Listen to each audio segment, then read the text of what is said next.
Umaga pa lamang po, Panginoon, Ikaw na ang aming pupurihin, Ikaw na ang aming sasambahin. At anuman pong problema ang dumating, ito po'y kayang-kaya po namin sapagkat kami po na iyong mga anak ay minamahal mo. Pupurihin ka, O Diyos.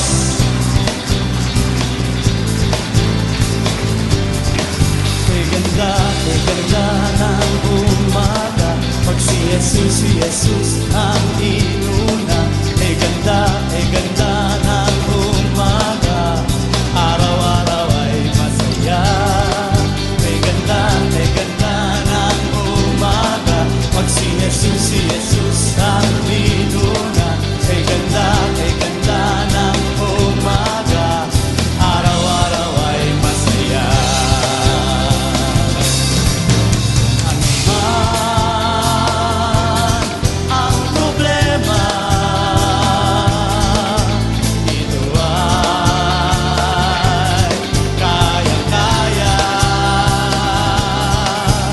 Puso ay masigla.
universe is at your feet, gives you breath evermore.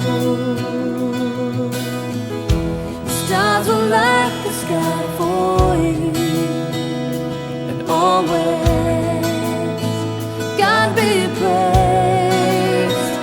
And we sing, the Lord is on high, the Lord is on high. I adore you, I adore you, and there's none that compares to your majesty, oh Lord. I adore you, I adore you, and I stand in the wonder of your love.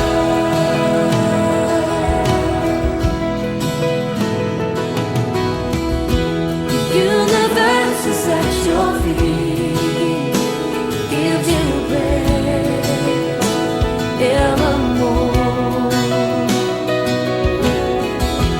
Stars will light the sky for you, always God be praised. And we sing, the Lord is on high, the Lord is on high. I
makikihabag sa pagsamba. Tayo pong lahat, pastol ng Israel, ikaw na nanguna at umakay kay Jose, na tulad sa kawan, ikiling sa amin ang iyong pandinig. Kami ay pakinggan mula sa trono mong may mga kirubin. Kami ay tulungan. Tayo po'y lahat manalangin. Salamat, Panginoon, sa umagang ito. Kami ay sama-samang nakalapit sa iyo sa diwa ng panalangin. Dinadalangin namin ang patuloy mong pag-iingat sa amin, Panginoon. Salamat sa biyaya ng kalakasan, O Diyos, na aming taglay sa iyo. Salamat, Panginoon, sa bawat isa na narito upang ikaw ay sambahin sa Espiritu at sa katotohanan. Diyos na makapangyarihan sa lahat, lubos kami nagpapasalamat, nagpupuri sa iyo sapagkat patuloy namin naranasan ang iyong kalakasan, Panginoon. Biyaya na kasaganaan sa araw-araw naming buhay, Panginoon. Andyan po kayo, laging nag-iingat sa amin. Pinoprovide mo, Panginoon, ang aming mga pangangailangan. Salamat po, O Diyos. Salamat sa pagligtas mo sa mga kapatid namin, Panginoon, na patuloy na nakaranas ng mga pagsubok, O Diyos. Salamat po, muli mo kaming bigyan ng katagumpayan, pag-asa, Panginoon. Sa umagang ito, Panginoon, patuloy kaming lumalapit sa iyo at nagpupuri, nagpapasalamat. Dalangin din namin, O Diyos, na ikaw ang manguna sa aming panambahan. Dalangin din namin, Panginoon, ang aming pastor ng bagong buhay. Patuloy mo iparana sa kanya ang kalakasan sa bawat araw, Panginoon, at sa kanyang buong pamilya, O Diyos. Ingatan mo sila lagi, O Diyos, at patuloy na bigyan ng kalakasan, karunungan, at patuloy na gamitin mo siya, Panginoon, upang ipamalita ang inyong mga ipamalita, Panginoon, ang iyong kabutihan, O Diyos. Salamat po, Panginoon, sa umagang ito. Ito po ang aking samot panalangin sa pangalan ni Jesus. Amen. Awitin po natin ang awit ng papuri.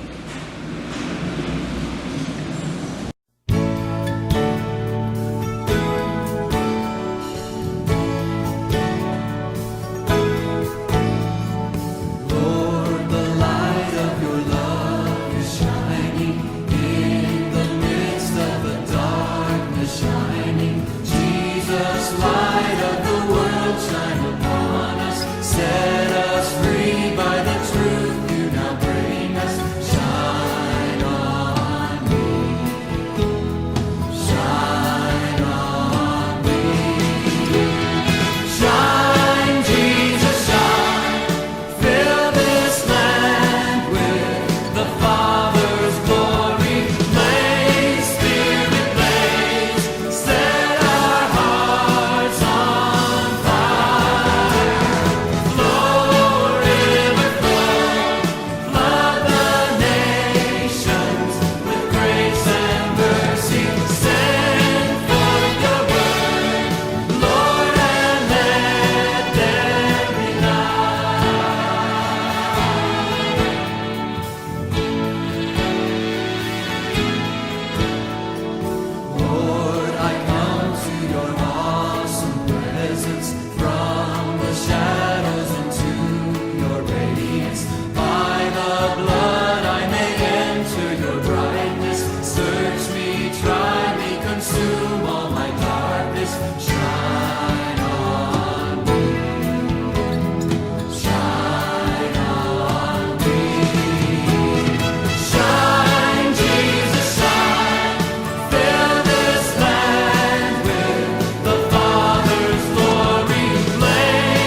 Tawag sa pagsisisi. Tinatawagan ng Kristo nating Panginoon ang lahat ng nagsisilbi sa Kanya na pagsisihan ng kanilang kasalanan at makipamuhay ng payapa sa isa't isa.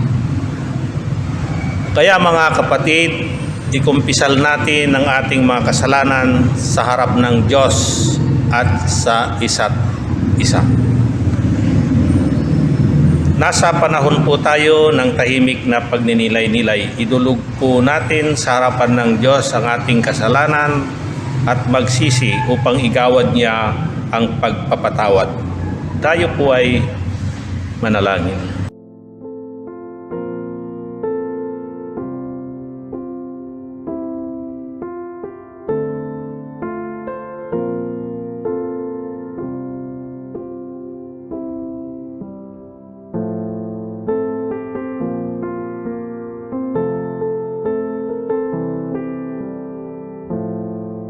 Tayo manalangin.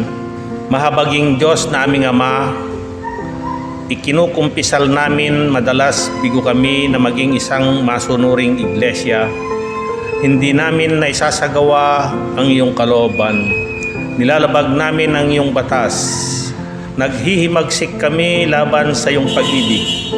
Hindi namin nagagawang dinggin ang daing ng mga nangangailangan. Patawarin mo po kami. Isinasamo namin at palayain mo po kami alang-alang sa pagtalimang puspos ng kagalakan sa pamagitan ni Jesucristong aming Panginoon at tagapagligtas. Amen. Mga kapatid, nasa panahon po tayo ng salita ng kapanatagan. Si Yahweh ang mahabagit mapagmahal, hindi siya madaling magalit, wagas ang pag-ibig. Banayad kung magalit, hindi siya nagtatanim. Yaong taglay niyang galit, hindi kinikimkim. Di katumbas ng pagsuway kung siya ay magparusa. Hindi tayo sinisingil bagamat tayo ay may sala. Ang agwat ng lupa't langit, sukatin may di kaya, gayon ang pag-ibig ng Diyos sa may takot sa Kanya. Kung gaano kalayo ang silangan sa kanluran, gayon din niya inaalis sa atin ang ating mga kasalanan. Kung paano nahahabag ang Ama sa anak niya, ganon din siya nahahabag sa mga may takot sa Kanya. Amen. Sagutang pagbasa. Ang iyong pag-ibig iyong ipadama sa angkan ni Efraim, Manases at Benjamin. Sa taglay mong lakas, kami ay iligtas, sa hirap ay tubusin.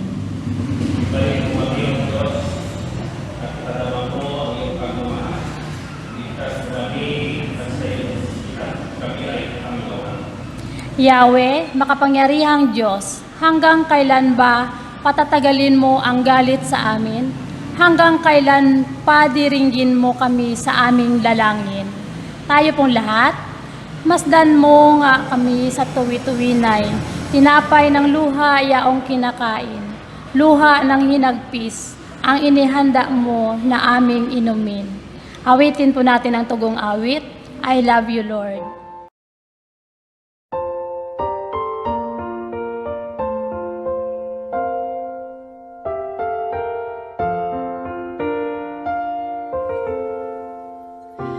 I love you, Lord, and I lift my voice to worship you. Oh, my soul, rejoice. Take joy, my King, in what you hear. May it be a sweet, sweet sound in your ear.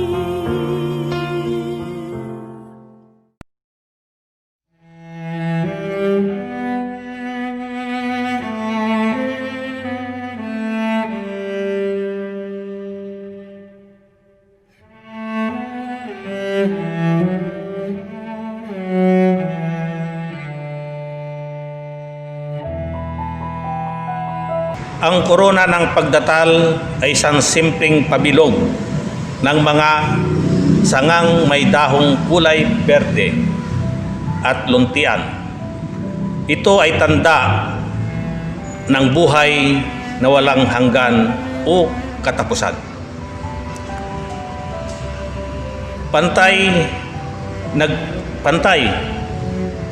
nagpapakita ng nilikhaan tayo ng buhay ng Diyos ay pantay-pantay. Kaya patag yan. May 4 na kandila na nakapalibot sa kandilang nasa gitna na kumakatawan kay Kristo. Ito ay kulay puti. May mga ibang tradisyon. Ang isa ay kulay rosas at ang 3 ay kulay ube o purple. Sa Isaiah 9 verses 2, 6, and 7 ay ganito ang sinasabi. Nakakita ng isang maningning na liwanag ang bayang matagal nang lumalakad sa kadiliman. Sumikat na ang liwanag sa mga taong naninirahan sa lupang balot ng dilim. Sapagkat isinilang ang isang sanggol na lalaki para sa atin. Ibibigay sa kanya ang pamamahala at siya ay tatawaging kahanga-hangang tagapayo. Makapangyarihang Diyos, walang hanggang Ama, prinsipe ng kapayapaan. Magiging malawak ang kanyang kapangyarihan at walang katapusang kapayapaan ang ipagkakaloob sa trono ni David at sa kanyang karyan. Itatatag niya ito at pamamahalaan na may katarungan at katwiran mula ngayon at magpakailanman. Isasagawa ito ni Yahweh na makapangyarihan sa lahat. Si Kristo ay dumating at nagdala ng kaligtasan at siya'y muling darating. Tayo'y mananalangin na maging handa sa pagtanggap sa Kanya. Sa pag-iingat ng korona ng Adbyento ay mabuksan ang ating puso sa pag-ibig ng Diyos. Ang ilaw ni Kristo ay magniningning sa dilim ng kasalanan.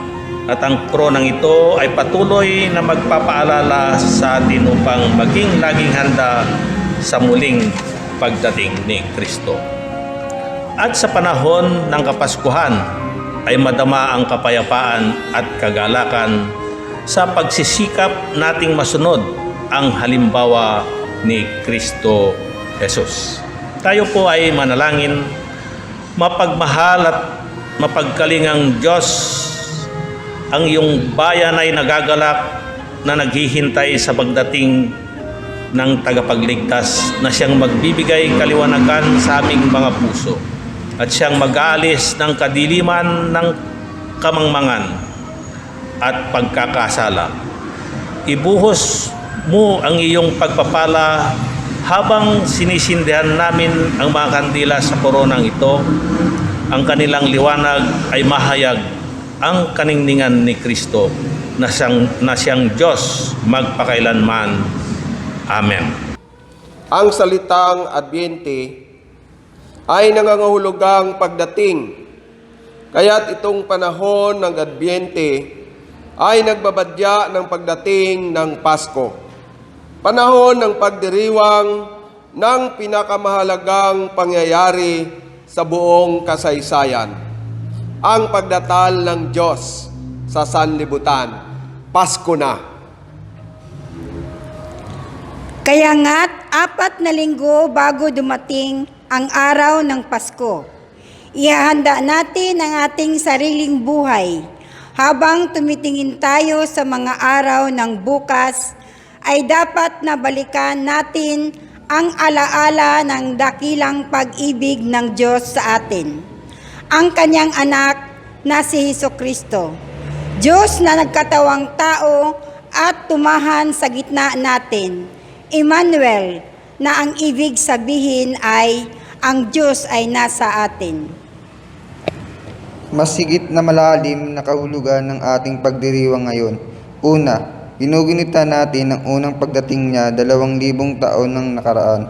At ikalawa, hinihintay natin ang muli niyang pagdating na kung saan kukupkupin niya ang lahat ng kanyang mga anak upang makapiling niya sa magpawalang hanggan. Sa paghihintay natin ay ialay natin itong korona ng Adbyente na siyang ring magtuturo sa ating ang wastong paraan ng paggunitan at paghihintay. Tayo'y magsisindi ng kandila bilang tanda ng ating pag-alaala. May ilang simbolo at kahulugan nitong Advent tree na ginagamit natin. Ito'y bilog na ibig sabihin walang simula at walang hanggan tulad ng Panginoon. Ito rin ay luntian, sariwa at bago tulad ng bagong buhay natin kay Kristo. Ang sinumang na kay Kristo, siya ay isang bagong nilalang. Noong mga araw na yaon, ang sangkatauhan ay naghihintay ng isang manunubos na hango sa kanila mula sa pagkalugmok sa kasalanan. Hindi sila nawalan ng pananalig sa Diyos at sa kanyang pangakong ililigtas niya ang kanyang bayan.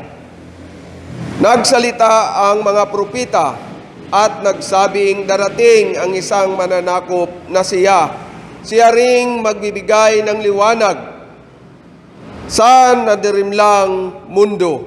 Ganito ang nasusulat. Lahat po tayo. Ang mga tao'y lumalakad sa karimlan ay makakita ng liwanag.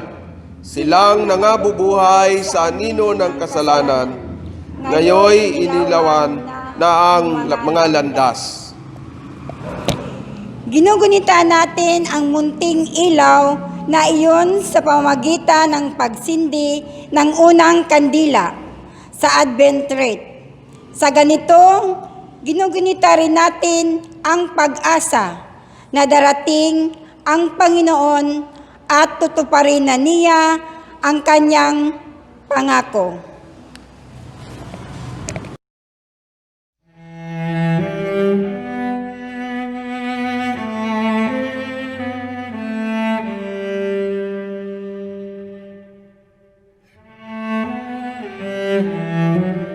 Tayo'y manalangin.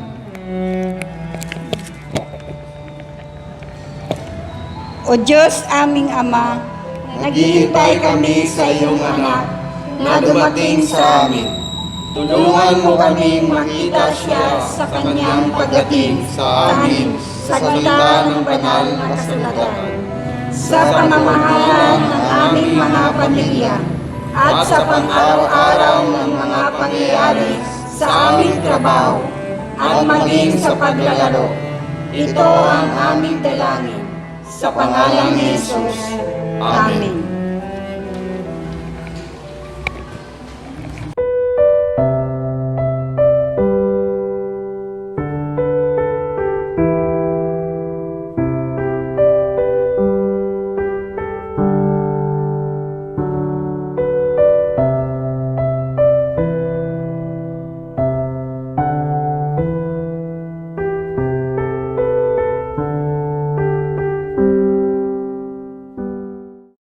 Pagbasa ng banal na kasulatan. Mga kapatid, buksan po natin ang ating mga Biblia sa aklat ng Isaiah, Kabanata 64, mga talatang 1 hanggang 9. Ito po yung sinasabi. Bakit hindi mo buksan ang langit at bumaba ka sa mundong ibabaw upang ang mga bundok ay manginig sa takot sa iyong harapan? Sila'y manginginig na parang tubig na kumukulo sa init ng apoy. Ipakita mo ang iyong kapangyarihan sa iyong mga kaaway upang manginig ang mga bansa sa iyong harapan. Nang ikaw ay dumating sa nakaraang panahon, gumawa ka ng mga bagay na nakakapangilabot na hindi namin inaasahan. Ang mga bundok ay nanginig sa takot nang ikaw ay makita. Sa katauhan ay wala pang nakikita o naririnig na Diyos maliban sa iyo. Ikaw na tumutugon sa mga dalangin ng mga umaasa sa iyo. Tinatanggap mo ang Mga taong nagagalak gumagawa ng tama at sila na sa iyo'y nakakaalaala sa nais mong maging buhay nila. Ngunit kapag patuloy kaming nagkakasala, ikaw ay nagagalit at sa kabila ng iyong puot, patuloy kami sa paggawa ng masama. Lahat tayo'y naging marumi sa harapan ng Diyos. Ang mabubuting gawa natin, maruruming basahan ang katulad. Nalanta na tayong lahat gaya ng mga dahon. Tinatangay tayo ng malakas na hangin ng ating kasamaan. Walang sinumang tumatawag sa pangalan mo. Walang sinumang bumabangon upang sa iyo'y lumapit. Kami iyong pinagtaguan at dahil sa aming mga kasalanan, kami iyong pinuksa. Gayunman, O Yahweh, ikaw pa rin ang aming Ama. Kami ang putik at ikaw ang magpapalayok. Ikaw ang sa amin humubog. O Yahweh, huwag kang mapuot sa amin ng labis. Huwag mo nang alalahanin magpakailanman ang aming mga kasamaan. Mahabag ka sa amin sapagkat kami iyong bayan. Tinatawagan ko po si kapatid na Delia Manga sa pakalawang pagbasa.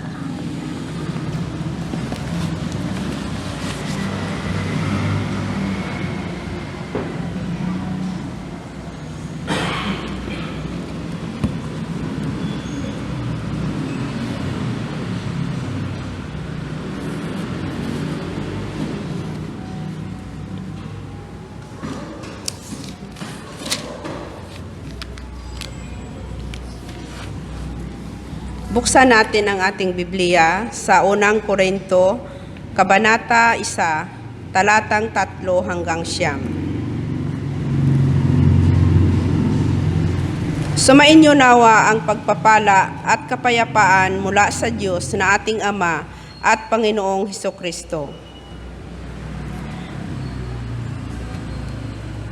Lagi akong nagpapasalamat sa Diyos dahil sa mga pagpapala niya sa inyo sa pamamagitan ni Kristo Jesus, sapagkat sa inyong pakikipag-isa sa Kanya kayo'y umunlad sa lahat ng paraan, maging sa pananalita at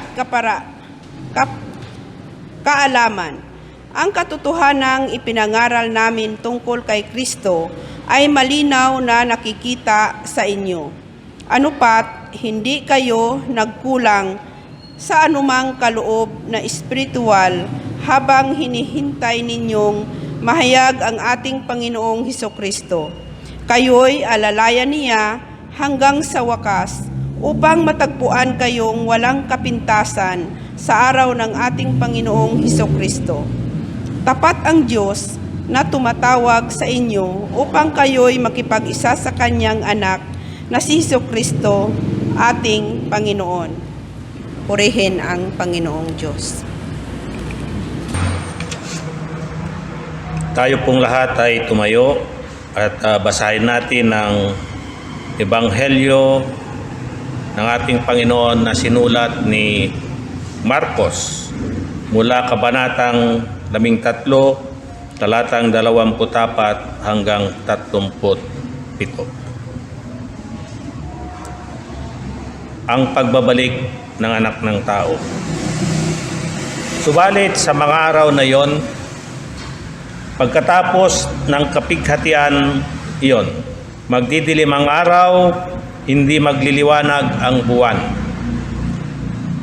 Malalaglag mula sa langit ang mga bituin at magugulo ang mga kapangyarihan sa kalawakan. Pagkatapos makikita nila ang anak ng tao na nasa ulap, may dakilang kapangyarihan at karangalan. Susuguin niya ang kanyang mga anghel sa 4 na sulok ng daigdig upang tipunin ang mga ito, ang mga hinirang ng Diyos. Unawain ninyo ang aral mula sa puno ng igos kapag sumisibol na ang mga sanga nito at nagkakadahon na, alam ninyong malapit na ang tag-araw. Gayon din naman, kapag nakita ninyong nangyayari na ang mga bagay na ito, malalaman ninyong malapit na ang kanyang pagdating. siya ay halos naririto na. Tandaan ninyo, magaganap ang lahat ng ito bago lumipas ang kasalukuyang saling lahi. Lilipas ang langit at ang lupa, ngunit ang aking mga salita ay mananatili magpakailanman. Ngunit walang nakakaalam ang araw o oras na iyon, kahit ang mga anghel sa langit o anak man. Ang Ama lamang ang nakakaalam nito. Mag-ingat kayo at maging handa dahil hindi ninyo alam kung kailan ito mangyayari. Ang katulad nito'y isang taong manlalakbay sa malayo. Iniwan niya ang kanyang tahanan sa pamamahala ng kanyang mga alipin. Binigyan niya ng bawat isa ng kanya-kanyang gawain. Inutusan niya ang tanod na magbantay. Gayon din naman, magbantay kayong lagi dahil hindi ninyo alam kung kailan darating ang Panginoon ng sambayanan.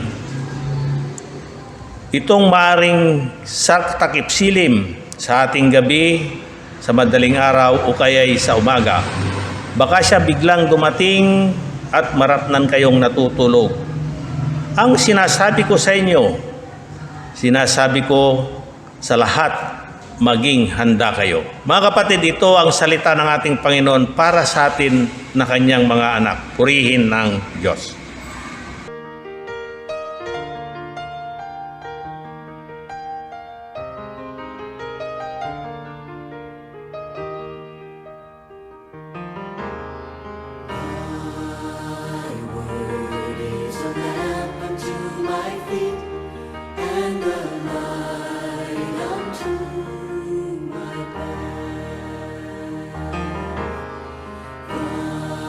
Thy word is a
Tila ang iyong pangalan, pag-ibig mo'y walang hanggan. Tila ang sabat ng ulan, pagkula sa ulan ng aking Tuloy magulawan maasal ang natin. Ihapagang wakas nitong buhay. Tila paulit sa habang panahon. Kapalan mo'y matibay na sandigan. Bawat pinahin ang lumayman naroon. Nagdulan ng pag-asa ay dapat siyahon. Pag-ibig mo'y alay sa mundo hanggang ngayon.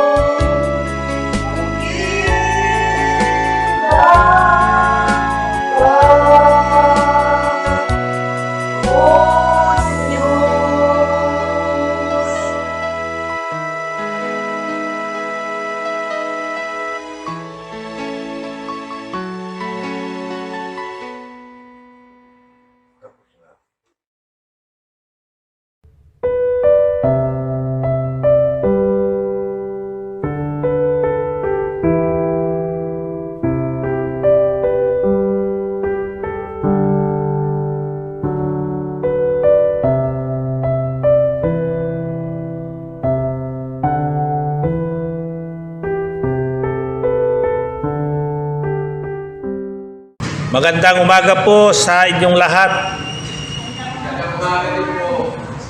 Linggo na naman, araw ng ating Panginoon. Ito ang araw na inilalaan ng mga mananampalatayang Kristiyano para sa pagsamba sa ating Panginoong Yesus lamang. Simula sa araw na ito ay ating gunitain ang araw ng Adbyente o pagdatal ng Mesyas si Jesucristo. Pagdiriwang sa kanyang birthday na tinatawag nating Christmas Day, Pasko, at si Kristo ang pag-asa ng sangkatauhan. Tayo'y manalangin. Salamat, Panginoon, sa pagkakataon na ito na inyong ipinagkaloob sa amin upang magbulay-bulay ng inyong mga salita. Pagpalain kami at patuloy na samahan sa aming pag-aaral. Bigyan mo kami ng banal na pangunawa upang maintindihan namin ang iyong mensahe sa umagang ito.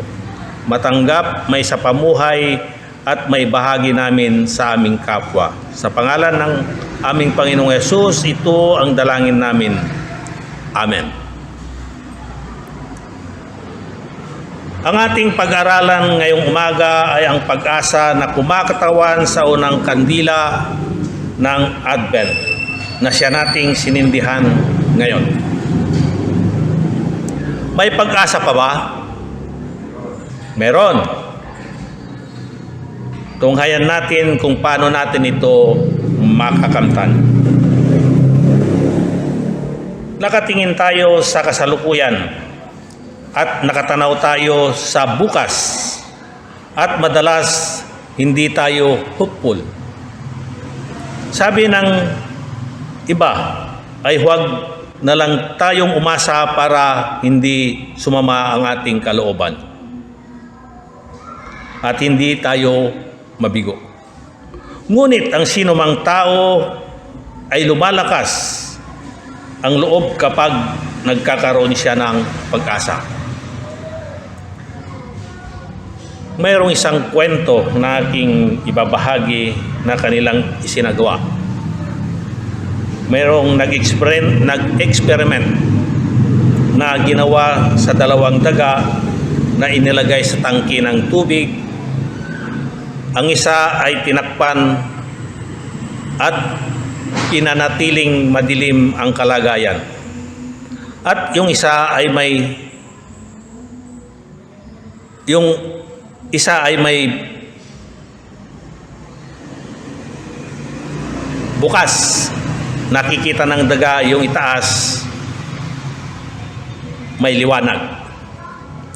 Nakita sa eksperimentong ito na yung daga sa madilim na tangke ay agad namatay, habang ang nasa maliwanag ay patuloy na umaasang makakaakyat sa bunganga ng tangke ng tubig. Mas mahaba ang buhay ng umaasang daga kaysa doon sa walang nakikitang pag-asa. At ang Diyos ang nagbibigay ng pag-asa. At kung magkagayon, ang ating pag-asa ay may saligan dahil ang Diyos ang nagbibigay nito. Siya ang Diyos ng kahapon, ngayon at bukas. Ako ang Diyos na may hawak ng inyong kinabukasan at mayroon akong magandang plano sa inyo. Ito ang mga salitang nagmumula sa kaibuturan ng puso ng Diyos na tiyak na saligan ng ating malaking pag-asa. Pero maaaring sabihin ng isang negatibong isip ng tao o pessimist, ganito ang sabi, pero pasira na ng pasira ang mga nakikita natin. Pagbagsak ng ating ekonomiya, may mga kalamidad na nagwasak ng buhay at kabuhayan. Palala ang sitwasyon ng disiplina ng mga Pilipino. Paano pa uusbong o tutubo ang pag-asa sa puso natin? Hindi kaya yung mga tinatawag nating mga pessimist ay mga tunay na realist? Baka sila yung mas makatotohanan. Baka kasi wala na talagang pag-asa. Meron po tayong dalawang pundasyon ng ating pag-asa. Una ay ang babala ng Diyos sa atin. Pangalawa, pangako ng Diyos sa atin. Tunghayan natin at ito ang ating pagbulay-bulayan. Una, may pag-asa dahil may binigkas na babala ang Panginoon. Ganito ang kanyang warning sa atin sa Marcos 13, verse 24 hanggang 25. Subalit sa mga araw na iyon, pagkatapos ng kapighatiang iyon, magdidilim ang araw, hindi magliliwanag ang buwan, malalaglag mula sa langit ang mga bituin, at magugulo ang mga kapangyarihan sa kalawakan. May malagim na mangyayari, may malagim na magaganap. Maaring sasabihin natin o sasabihin ninyo, akala ba namin, Pastor, hope ang tungkol ng mensahe mo? Bakit nakakasindak naman ang mga binasa mo? Ito ay tungkol sa end of the world o wakas ng mundo. Pero our hope is about the things that will surely happen. When there is catastrophe will take place, wars and earthquakes, then the end will come. Ang Diyos ay binibigyan tayo ng pag-asa kung tayo ay handa sa muli niyang pagbabalik. Sabi sa Marcos 13:33, mag-ingat kayo at maging handa dahil hindi ninyo alam kung kailan ito mangyayari. Malinaw ang propesiya mula sa Lumang Tipan sa mismong ipinahayag ni Jesus at sa Bagong Tipan tungkol sa palatandaan ng muling pagbabalik ni Jesus. Ang mahalaga sa atin sa kasalukuyan ay hindi na ang prediction o calculation o prophecy, kundi preparation, ang paghahanda sa tiyak na muling pagbabalik ni Jesus. Una, sapagkat hindi natin nalalaman ang eksaktong araw ng muling pagbabalik ni Jesus, kailangang manatili tayong handa sa bawat sandali. Maaari siyang dumating sa takip silim, hating gabi o madaling araw o kaya umaga.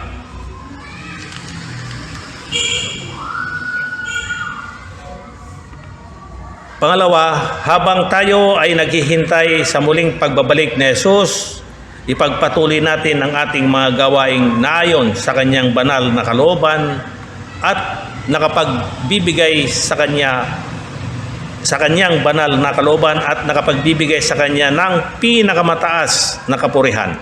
Sabi sa Marcos 13:34c ay ganito, binigyan niya ang bawat isa ng kanya-kanyang gawain at inutusan niya ang tanod na magbantay. Kung hindi nakapagbibigay kapurihan at kasiyahan sa Panginoon ang kasalukuyan nating ginagawa, ngayon ang araw ng pagbabago, bukas maring huli na. Pangatlo, hindi tayo dapat maratnan ng ating Panginoong natutulog. Ibig sabihin, kailangan tayong gising, mulat tayo, aware sa mga nangyayari. Kailangang manatiling maalab ang pagmamahal natin sa Kanya at sa ating kapwa. Sabi sa Pahayag 3:16, ngunit dahil sa ikaw ay maligamgam, hindi mainit ni malamig, isusuka kita. Kaya ba nating ayawan tayo ng Panginoon? Kaya mga kapatid, patuloy tayong maalab sa paglilingkod. Isa sa mga membership vow natin ay ganito, laging dumalo sa mga gawain.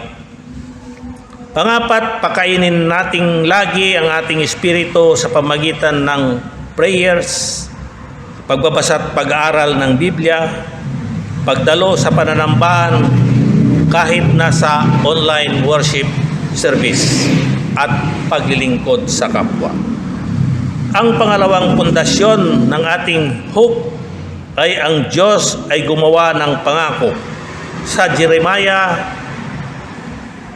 33:14 and 15 ay ganito ang sinasabi. Sinabi ni Yahweh, tiyak na darating ang araw na tutuparin ko ang aking pangako sa Israel at sa Huda. At sa panahong iyon, pipila ko ng isang matuwid sa sanga na magmumula sa lahi ni David. Paiiralin niya ang katarungan at ang katwiran sa buong lupain. Kung ang pangakong ito ay magaganap, lahat ay mababago, sapagkat ang Diyos ay gumagawa ayon sa kanyang plano. Sa 1 Thessalonians 3:13, sabi, mga kapatid, huwag kayong magsasawa sa paggawa ng mabuti. Ito ang paraan ng paghahanda sa muling pagbabalik ng ating Panginoong Jesus upang tayo ay hukuman. Ang layunin ng Christianity ay handa ang mga tao na humarap sa ating Panginoong Jesus na walang kapintasan, banal at pinatawad. Ito ang unang linggo ng Adbyento, ang paghihintay at paghahanda. Ang layunin ng mensaheng ito ay gawin tayong handa sa muling pagdating ng ating Panginoong Jesus. Dalawa ang pagtatagpo ng tao at ni Jesus. Una ay noong ipinanganak siya sa Bethlehem.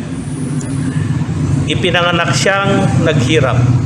Ipinako sa krus, namatay at muling nabuhay, tayo ay naligtas. Ngunit siya ay muling babalik at siya ang ating hukom. At siya ang hukom ng mga patay at nabubuhay at siya ang tagapagligtas. At siya ang tagapagligtas ng mga karapat-dapat na iligtas. Kaya mga kapatid, dapat tayong handa manghawakan sa kanyang pangako, manampalataya kay Jesus at maliligtas ka. Iyan ang ating pag-asa Sa pangalan ng Ama at ng Anak at ng Espiritu Santo. Amen.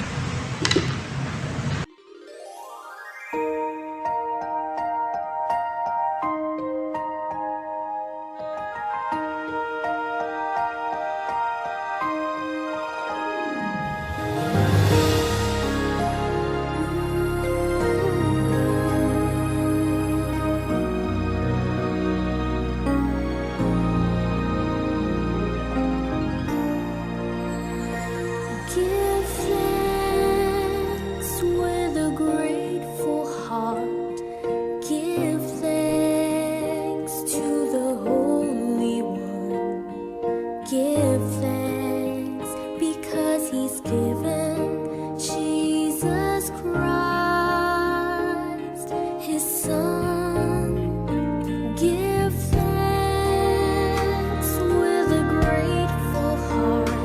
Give thanks to the Holy One. Give thanks because He's given Jesus Christ, His Son. And now let the weak say, I am strong. Let the poor say, I am rich because of what the Lord has done for us. And now let the weak say, I am strong.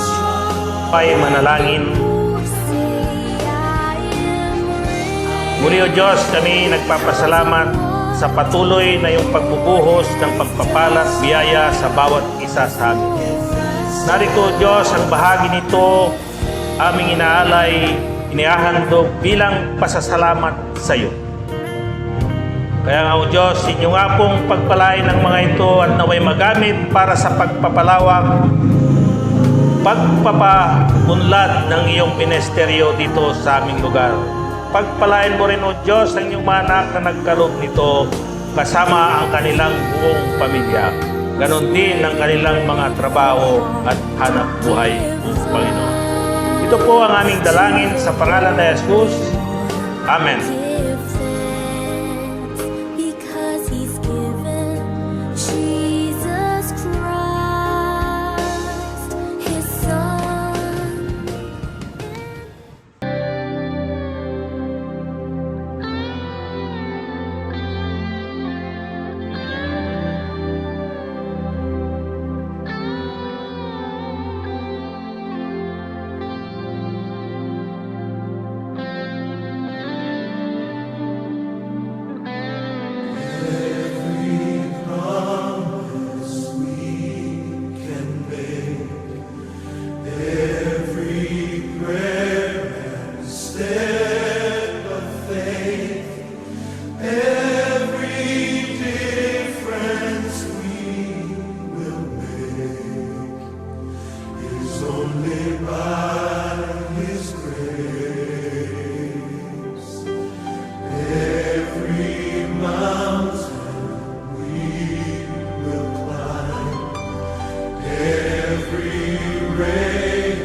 Strength unknown, He will provide.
Tayo po ay manalangin. Salamat muli o Diyos at kami ay yung pinagpala sa umagang ito sa pamagitan ng pananambahang gawain na ito, Panginoon. Salamat din o Diyos at muli naming naramdaman, nadama ang iyong presensya at pag-ibig.